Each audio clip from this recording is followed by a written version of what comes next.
내가 아직 너희와 함께 있어서 이 말을 너희에게 하였거니와 보혜사 곧 아버지께서 내 이름으로 보내실 성령 그가 너희에게 모든 것을 가르치고 내가 너희에게 말한 모든 것을 생각나게 하리라. 평안을 너희에게 끼치노니 곧 나의 평안을 너희에게 주노라. 내가 너희에게 주는 것은 세상이 주는 것과 같지 아니하니라. 너희는 마음에 근심하지도 말고 두려워하지도 말라. 내가 갔다가 너희에게로 온다 하는 말을 너희가 들었나니 나를 사랑하였더라면 내가 아버지께로 감을 기뻐하였으리라. 아버지는 나보다 크심이라. 이제 일이 일어나기 전에 너희에게 말한 것은 일이 일어날 때 너희로 믿게 하려 함이라.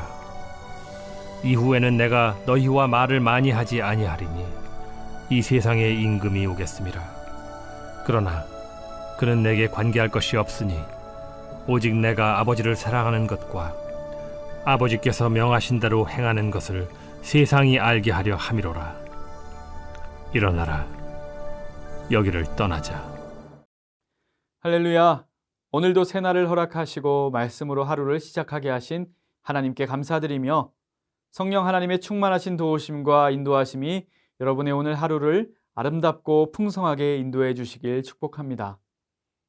우리는 앞선 본문들을 통해 예수님께서 십자가를 지시기 전 제자들에게 남기신 말씀을 나누어 보았습니다. 제자들은 예수님이 떠나실 것이라는 예고 앞에서 두려움과 근심에 사로잡혔습니다. 하지만 예수님은 보혜사 성령을 보내시겠다는 약속을 주셨고 내가 너희를 고아처럼 버려두지 않겠다고 위로하셨습니다. 오늘은 그 성령님이 우리 안에 계시면서 어떤 은혜를 주시는지 어떤 일을 하시는지 기대하며 나누어 보기를 소망합니다. 바로 오늘 말씀 25절과 26절 말씀을 보도록 하겠습니다. 내가 아직 너희와 함께 있어서 이 말을 너희에게 하였거니와 보혜사 곧 아버지께서 내 이름으로 보내실 성령 그가 너희에게 모든 것을 가르치고 내가 너희에게 말한 모든 것을 생각나게 하리라.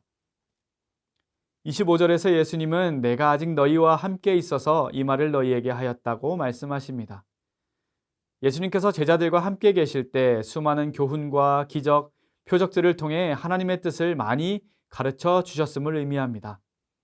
그러나 제자들은 예수님의 이 수많은 말씀을 다 이해하고 기억하기에는 한계가 있었습니다. 더군다나 예수님이 십자가의 고난을 받으시고 떠나가 버리신다면 누가 예수님의 말씀을 계속 가르쳐주고 기억나게 해줄 것인가 라는 문제가 생길 수밖에 없습니다. 그래서 예수님은 이런 제자들의 한계를 미리 아시고 보혜사 되시는 성령님을 보내시겠다 약속하신 것입니다. 즉 예수님이 떠나시더라도 그 빈자리를 성령님이 담당하셔서 제자들을 계속 가르치시고 인도하실 것이라는 말씀입니다. 아버지께서 내 이름으로 보내실 성령이라고 표현된 이 대목은 성령님이 삼위일체 하나님의 한 위격이심을 분명히 알려주고 있습니다. 성령님은 예수님의 이름으로 오시지만 그 또한 완전한 하나님 되시며 하나님의 아들과 동일한 신적인 권위와 능력을 가지신 분이라는 사실입니다. 이 성령님께서 하시는 두 가지 핵심적인 사역이 있습니다. 첫 번째는 너희에게 모든 것을 가르치고입니다. 성령님은 예수님의 제자들에게 그리고 오늘날 저와 여러분에게도 하나님의 말씀을 깨닫게 하십니다. 성경을 읽을 때나 듣는 설교 중에 이 말씀이 이런 뜻이었구나라고 깨닫게 되는 순간이 있는데 성령 하나님께서 가르쳐 주시는 가르침의 깨달음의 열매입니다. 예수님이 남긴 여러 교훈과 진리를 단순히 지식이 아니라 영적인 실제로 받아들일 수 있도록 돕는 분이 바로 성령님이십니다. 또한 내가 너희에게 말한 모든 것을 생각나게 하리라 하십니다. 성령님은 우리가 예수님의 말씀을 회상하고 또 적용하도록 도와주십니다.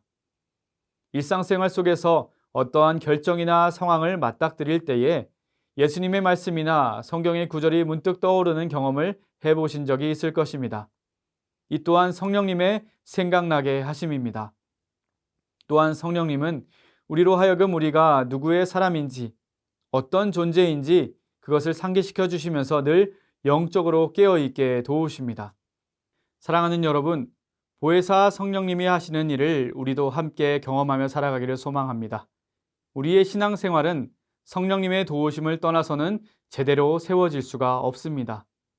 오늘날 교회와 성도들이 말씀을 듣고 깨닫고 붙을 수 있는 것은 우리의 지혜나 지식이 아니라 전적으로 성령님의 역사 때문임을 믿으시길 소망합니다.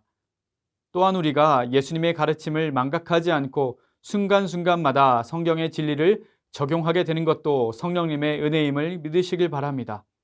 따라서 우리는 매일 성령님의 도우심을 구하며 기도하는 삶을 살아야 합니다.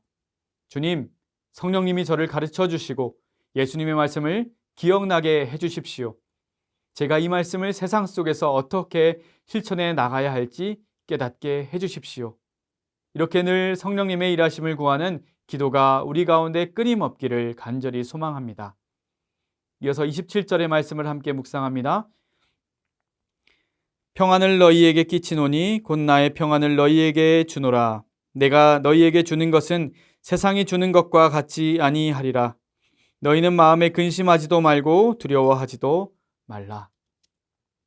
예수님은 평안을 너희에게 끼치노니 곧 나의 평안을 너희에게 주노라 이렇게 선언하십니다.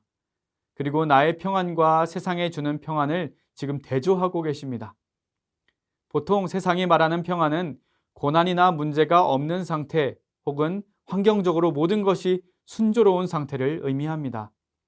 그러나 현실 세계에서 이런 환경적인 조건은 깨지기 쉬운 조건입니다. 세상이 말하는 평안은 재정, 건강, 인간관계가 좋으면 생기지만 반대로 그것이 무너지면 금세 사라져버리는 일시적인 평안입니다. 그러나 예수님이 주시는 평안은 전혀 다릅니다. 예수님은 십자가를 바로 앞두고 있으면서도 평안을 너희에게 준다 이렇게 말씀하십니다. 이는 환경을 초월하는 내적인 평안, 영혼의 평안으로 하나님과의 관계가 화목함으로 인해서 오는 그런 영혼의 참된 안식을 가리키고 있습니다. 비록 내가 세상적인 고난 가운데 있다 해도 하나님이 지금 나와 함께 하시고 내 인생을 주관하신다는 그 믿음에서 비롯된 세상이 줄 수 없는 놀라운 평안을 이야기하는 것입니다. 이 평안을 주시는 분, 바로 우리 안에 계시는 성령님이심을 믿으시길 바랍니다. 그러니 우리는 어떻게 해야 합니까? 예수님께서 근심하지 말라, 두려워하지 말라 명령하십니다. 이는 단순히 걱정거리를 없애라라는 정신수양의 차원이 아니라 예수님의 평안 안에서 고난을 이겨낼 수 있다라는 선포이자 선언입니다. 실제로 제자들은 예수님이 십자가에 달리시는 모습을 보고 큰 충격을 받았지만 부활하신 예수님을 만난 뒤에는 더 이상 두려움에 매이지 않았습니다. 이처럼 예수님이 주시는 평안이라는 것은 내가 세상을 이길 수 있는 담대함을 선물해 줍니다. 사랑하는 여러분, 우리도 동일하게 할 수 있습니다. 어떠한 상황에도 우리가 예수님의 평안을 붙들 수 있습니다. 세상에서 겪는 문제와 한계는 실제로 존재할 수밖에 없습니다. 그러나 예수님의 십자가와 부활이 확정해 주시는 그 영원한 구원과 동행하심을 우리가 잊지 않고 살아갈 때에 그 우리 인생에 찾아오는 두려움을 넉넉히 넘어설 수 있는 힘이 생겨나는 것입니다. 우리 28절과 29절의 말씀을 이어서 봉독해 보겠습니다. 내가 갔다가 너희에게로 온다 하는 말을 너희가 들었나니 나를 사랑하였더라면 내가 아버지께로 감을 기뻐하였으리라. 아버지는 나보다 크심이라. 이제 일이 일어나기 전에 너희에게 말한 것은 일이 일어날 때에 너희로 믿게 하려 함이라. 이제 예수님이 떠나심과 다시 오심, 승천과 재림하심에 대해서 이야기하십니다. 예수님이 아버지께로 간다라는 것은 십자가 죽음과 부활, 그리고 승천의 모든 과정을 의미합니다. 하지만 예수님은 그 떠나신다는 것이 단순히 헤어짐을 의미하는 것이 아니라 이제 성령을 보내주심으로써 더 넓은 의미로 하나님의 임재, 한 사람 한 사람을 찾아오시는 하나님의 역사를 시작하신다는 사실을 시사하고 있습니다. 그래서 예수님이 가시는 것이 제자들에게는 큰 슬픔처럼 보일 수 있지만 영적인 차원에서는 하나님의 더 큰 계획에 속한 일이라는 것입니다. 29절에서 이루기 전에 미리 말한 것은 일이 이룰 때에 너희로 믿게 하려 함이라 이렇게 말씀하신 대로 예수님은 제자들이 훗날에 이 사건들을 회상하며 확고한 믿음에 이를 수 있도록 미리 예언의 말씀을 전해주신 것입니다. 이 말씀이 참 중요한 이유가 어디 있을까요? 바로 30절 말씀입니다. 이후에는 내가 너희와 말을 많이 하지 아니하리니 이 세상의 임금이 오겠음이라. 그러나 그는 내게 관계할 것이 없으니. 이 세상의 임금, 그것은 사탄 혹은 악한 권세를 가리키는 표현입니다. 예수님께서 십자가를 지심으로 사탄이 지배하던 사망의 권세, 그것을 깨뜨릴 것임을 말씀하십니다. 그는 내게 관계할 것이 없다라는 그 말 뜻은 사탄이 예수님께 아무런 권리를 주장할 수도 없고 예수님의 죄 없으심과 순종을 막을 힘도 없다는 것을 뜻합니다. 결국에 예수님은 십자가의 고난을 통해 오히려 사탄을 패배시키고 부활하심으로써 영광을 얻으신다는 말씀이죠. 이 장면에서 우리도 참 평안의 근거가 예수님이 사탄을 이미 이기셨다는 선포에 있다는 사실을 확인하게 됩니다. 악한 영들, 사탄은 여전히 이 세상에서 활동하고 있지만 예수님께서 궁극적으로 승리하실 것이 정해져 있으니 우리는 말 그대로 평안 중에 담대할 수 있습니다. 그리고 마지막 31절의 말씀입니다. 오직 내가 아버지를 사랑하는 것과 아버지께서 명하신 대로 행하는 것을 세상이 알게 하려 함이로라. 일어나라 여기를 떠나자 하시니라. 예수님은 십자가에 이르는 순종을 통해 아버지를 향한 사랑의 본을 몸소 보여주십니다.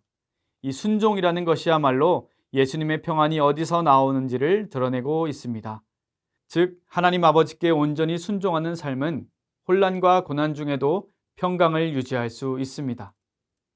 예수님의 이 모범을 따라서 우리도 하나님을 사랑하며 하나님의 명령에 순종하는 삶을 살아갈 때에 세상에서 참 평안을 누릴 수 있게 된다는 사실을 깨닫게 됩니다.